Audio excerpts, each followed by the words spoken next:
So I'm not saying he doesn't know basketball, but with a team like this, you got to be a leader. You got to be able to manage egos. You got to be able to hold down the locker room. And that's something Steve Nash couldn't do.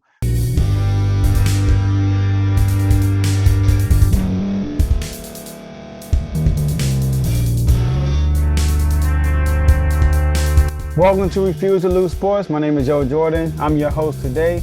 Today we're going to talk about the Brooklyn Nets firing Steve Nash. So look, Steve Nash, this was inevitable. I think we all saw this coming sooner than later.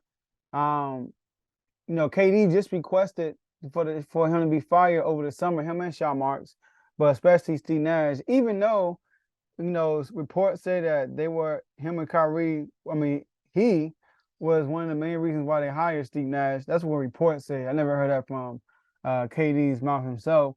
But it was going to happen. Steve Nash, he was there for 2 full seasons, and then he started off 2-5. Now, there are other teams in the NBA start off slow. The Sixers started off 0-3. Doc Rivers on the hot seat.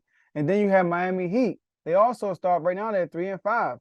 But with the situation with the Nets have based off last year, they got swept in the first round. They got a lot of drama going on. You cannot get off to a slow start like this. Plus, there's already questions about Steve Nash. Doc Rivers, I just mentioned the Philadelphia 76ers. Doc Rivers is an NBA champion. Eric Spoelstra is an NBA champion. Steve Nash, his coaching career, he doesn't have one. He was a player development consultant with the Warriors. But outside of that, he never sat on the bench at all as an assistant coach or anything.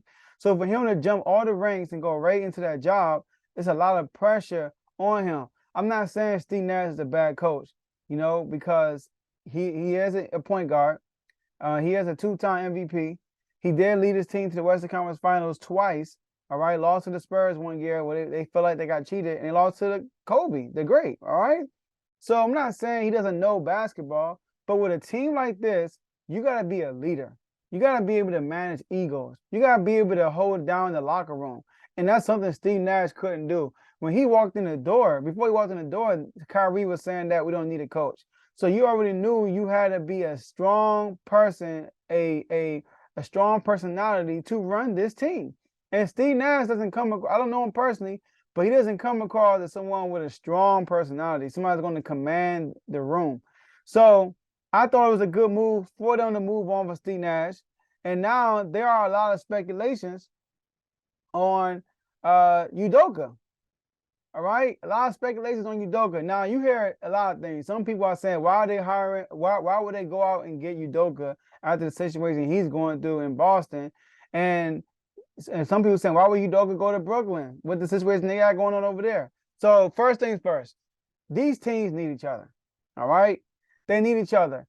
Udoka was not getting another job unless he went to a familiar place, unless he went somewhere where people would trust him. Because what he did, we don't know exactly what he did, but the speculations of it seem something serious. So he has to go somewhere where they actually trust him. They actually know who he is. So Sean Marks, he actually won the NBA championship with Sean Marks in San Antonio as he was part of that staff when Sean Marks was a coach on that team.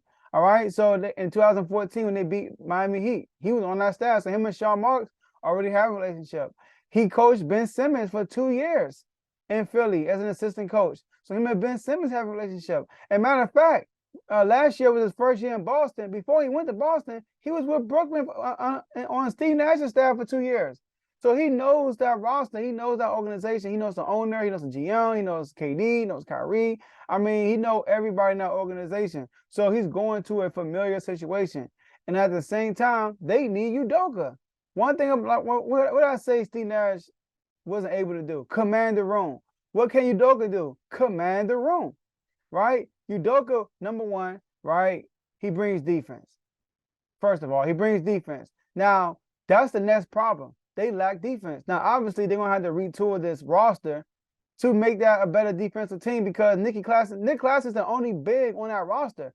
Ben Simmons is playing he's guarding people in the post. Ben Simmons is not a great, I'm not saying he's a much better perimeter defender versus a post defender.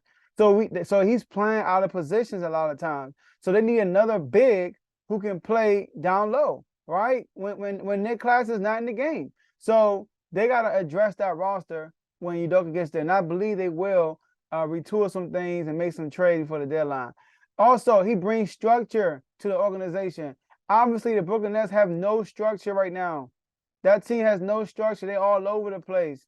All right? Udoka will bring that. He brought that up. Boston already has structure, but you can see the difference when Udoka got there. And last but not least, he brings leadership.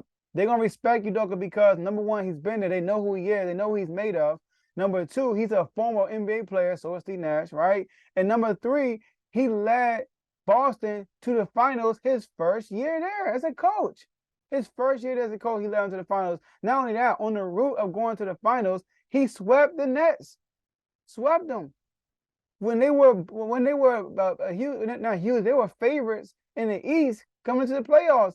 They were the lower seed, and most people picked the Nets to beat Boston, including myself.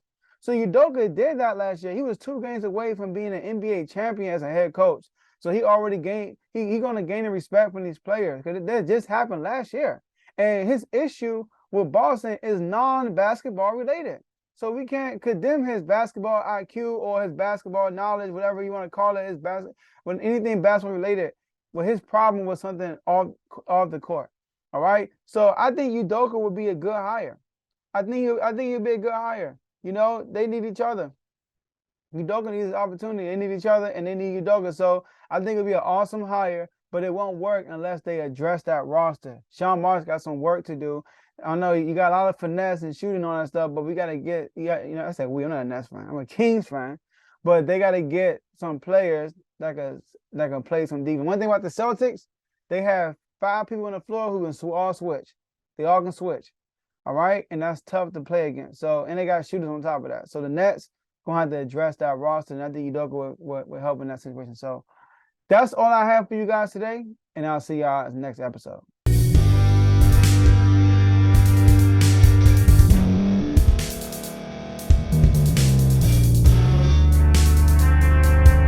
Thank you for staying to the end. If you're watching this on YouTube, please like this video, subscribe, and also hit that notification button so you can be notified next time we put out a video.